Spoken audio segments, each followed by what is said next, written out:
Good morning, folks. Another beautiful day has just begun. Today is Friday. Everybody becomes very happy on Friday, don't we? So I'm trying to remind myself that life is like an empty bowl or empty slate. Whatever we want to write, we can write.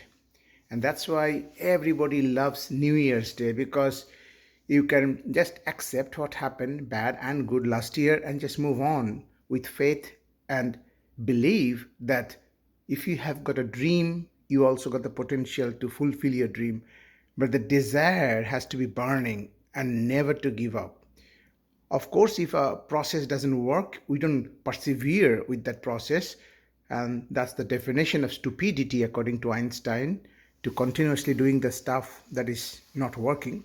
You have to go around it, go over it, go through it, but you have to do something different, isn't it? If throwing money at healthcare, or I call disease care, is not working, you have to think about what's going on here, man.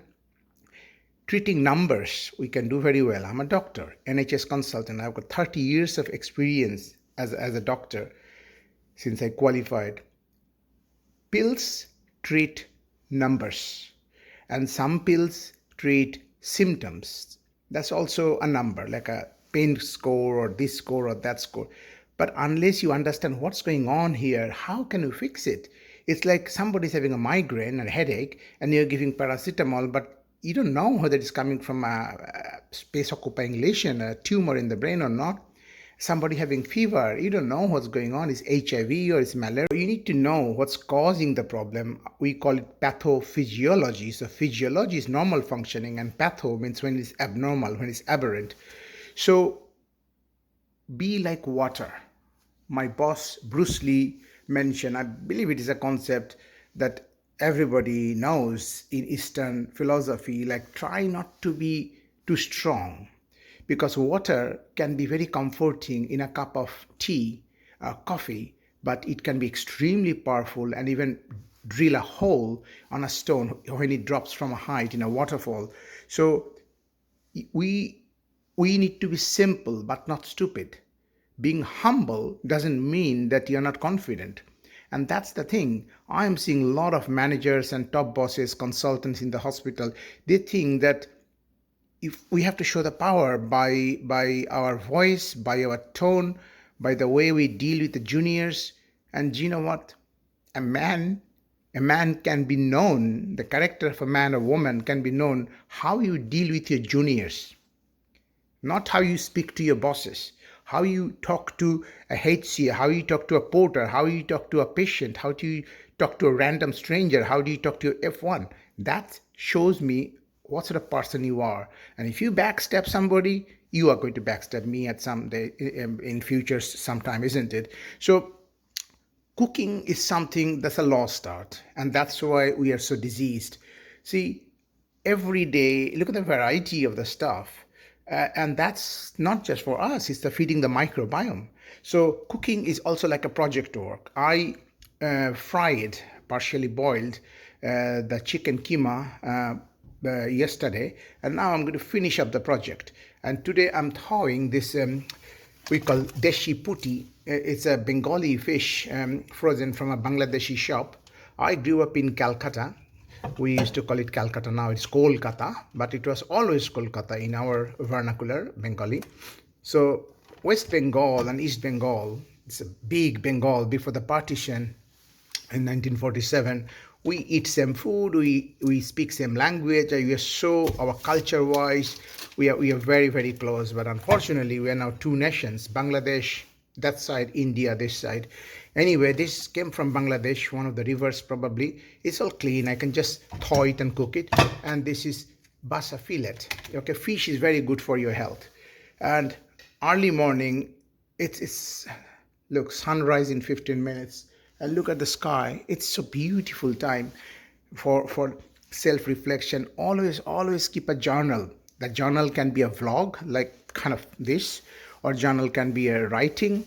Yesterday, I spoke to our matron, Joe Walker, and told that we need to do something to improve patient experience. And she is spot on. I mean, she knows what I'm talking about. So we're going to start something called patient journal. We're going to give every patient a notebook and a pen when they come to Harvey Ward and ask them to write anything, their anxiety, their worries, what they have understood from what the doctors and nurses are telling them, because we tell them the diagnosis, we give them the plan. You don't know, I mean, they are unwell, they may be having some sedative medicine and they can't remember much. We go back next day and ask, how are you doing? Do you remember what I told you yesterday was the problem? No, doctor, I don't remember anything. And when the family member comes and asks them what's going on, they will try to speak to a doctor, but sometimes doctors are not there. And nurses will give them information. But again, what you are telling and what they are understanding might not be same. And unless you know that in writing, a reflection or something, some of that can be very private. Because when I was in hospital with COVID for 10 days, I had so much emotional catharsis. I was reliving my whole life in 10 days, like thinking, have I done everything I wanted to set out to do as a kid?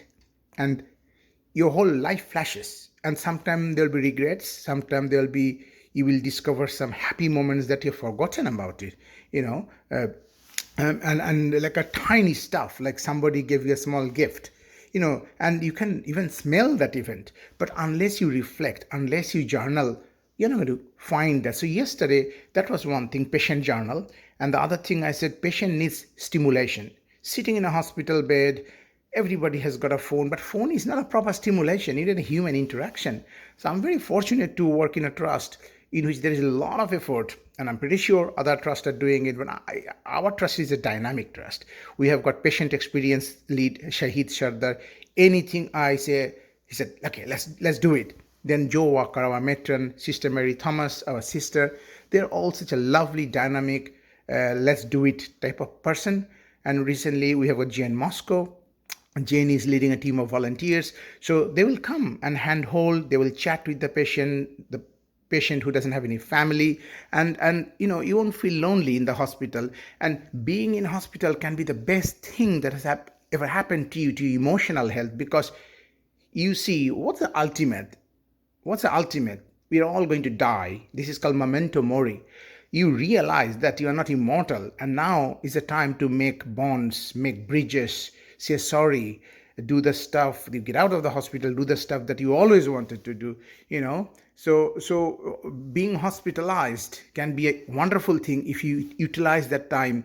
Do exercise on the bed, do exercise, and I'm coming up with a protocol of what exercise the hospitalized patient can do. Obviously, I'm not talking about those who are really sick. And even then, I said 2 things you always have to do. One is you have to cough. Every hour, every half an hour, give 3 coughs. That's to prevent your aspiration, pneumonia, make your lungs strong, get out of the catarrh from your chest. And the other thing is the muscles. You need to keep squeezing a ball or something. Are we giving patients a ball, squeeze ball? No. So the welcome pack will contain exercise regime for them, and I'm making some videos like how to do it, so that seeing is much better. So squeeze a ball, get your muscle strength, squeeze ball. Okay, what about the leg? Push another ball, maybe with your feet to the end of the bed. You have to give some props, because if you just tell them do a leg exercise, they will not do it. But the moment they say a spongy football, the beach ball type of football, they will probably try to play with it. The whole experience in the hospital will turn around. You give them a coloring pen and bring them back to their childhood. Give them a pen, maybe 3 color, maybe 4 color, and ask them to but it has to be task. If you just leave it to them and say whatever, they might not touch it. You have to tell them, this is your task today. You have to engage their cerebral cortex in the hospital. And for those who have got cognitive issues, dementia, learning difficulty, you have got another team. I think it's Caroline. Yeah, Caroline. They come with a fluffy dog, big dog. I went to Alex Lounge and saw the dog, and immediately I wanted to stroke, but obviously it's a hospital health policy. You cannot stroke that dog, because a lot of patients and carers would love to stroke that dog, and you can pass infection from one to another. But just looking at that dog and the beautiful eyes, it just makes you happy. animals, cats, dogs, they're lovely, lovely. Even fish in a fish bowl. You can get a joker in a patient's word to make patients laugh. Even adults, not only kids. So we need to think about all this thing. That then the problem, the patients will then say, let's go to Harlow Hospital just to be amused and entertained. I heard it's a very beautiful place. But while entertaining the patient, while preventing the downgrade of their health, we need to be better doctor. We need to be better nurse. We need to be better porter. We need to be better healthcare assistant. We need to be better everything, chef. And this betterment journey is something that you cannot measure in monies and salaries. And the surveys have shown 70% of the Americans, I don't know the percentage in UK, they're unhappy in their job, but they're doing it anyway because they need the money for the mortgage, right? So we all have got a family. Most of us have got a family to feed or feed our dreams. So we work. I know many people who are working night shifts, etc., to just earn a little bit more to be more productive for their family. But somewhere down the line, the childhood dream of serving the nation, helping the patient, that's gone. And we need to just bring that back. And people will do stuff for medals and satisfaction, which they will not do for the monthly paycheck, So we need to bring that enthusiasm back, the passion back in healthcare, and make it a proper healthcare, not disease care.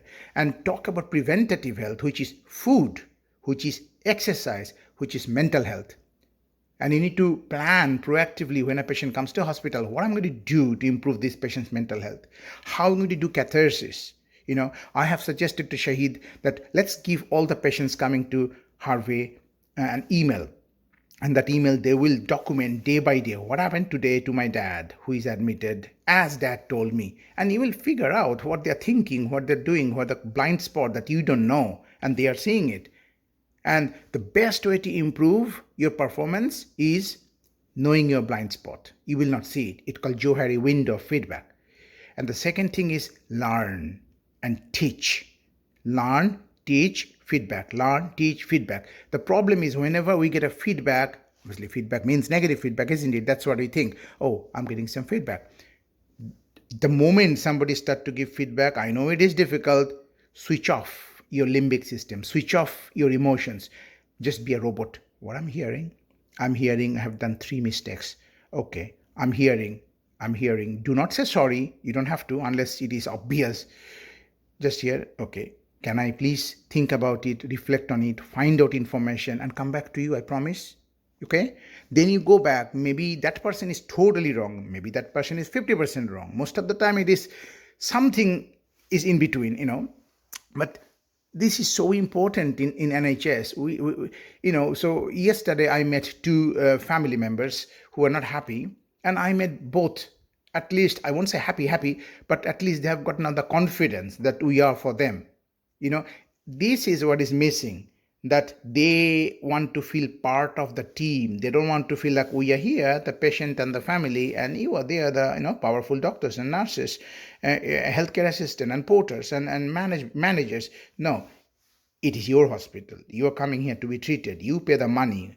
Our salary comes from taxpayers' money, including my tax money. Okay, so we cannot, slide this away. And I'm so happy with all the stuff happening in our hospital, the brand new library, the knowledge center, the digital knowledge, this brand new Alex Lounge, when the staff can relax and have free coffee. I'm a coffee addict probably. So you can have coffee there, you can chill. And because this is month of Ramadan, the trust have put a food locker that you can just take a food and see how much we trust our employees and stuff. You can just take the food and sign who you are taking it and pay later. I hear that some are forgetting to pay their dues next day, and I suggested, why don't you just put a check-in box, like the digital touch. You just take it, barcode it, touch it, and go. It is not that people are not wanting to not pay. It's just sometimes you need to make the payment easy, not difficult. Right here, come back tomorrow, pay tomorrow. So these are the things. It is a small price. Yesterday, I fitted a door closer. Sorry, not I asked Esther to fit a door closer in our MDT room because it's confidential, emotional, sensitive information we discuss. And you don't want to hear people randomly walking in the corridor to hear. But the door closer, I requested for this for 4 years. So I got it finally. Very good fella, Justin came. But the door closer is not powerful enough. So even a small wind, it is like doing this. I said, what is this? Now I'm going to get back to Justin about getting a powerful door closer so that it'll be an effort to push in to open the door. And here the door, with the door closer, you can just push with a finger and the door is opening. And sometimes it is opening even in wind. What kind of door closer does that? Anyway, I'm going to go away because it is now time.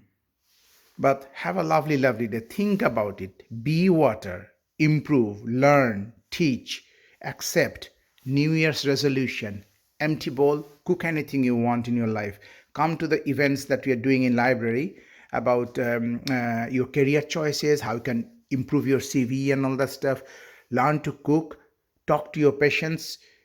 Feel for them. Think that's your own father, your own mother, dad, your own children in the hospital bed. Yeah. Don't think if they're annoyed, if they're not happy with the service, they are at fault and you are right and all that. Just see what's going on. Anyway, I can ramble for the rest of this morning and get late for my job. Take care. Bye bye.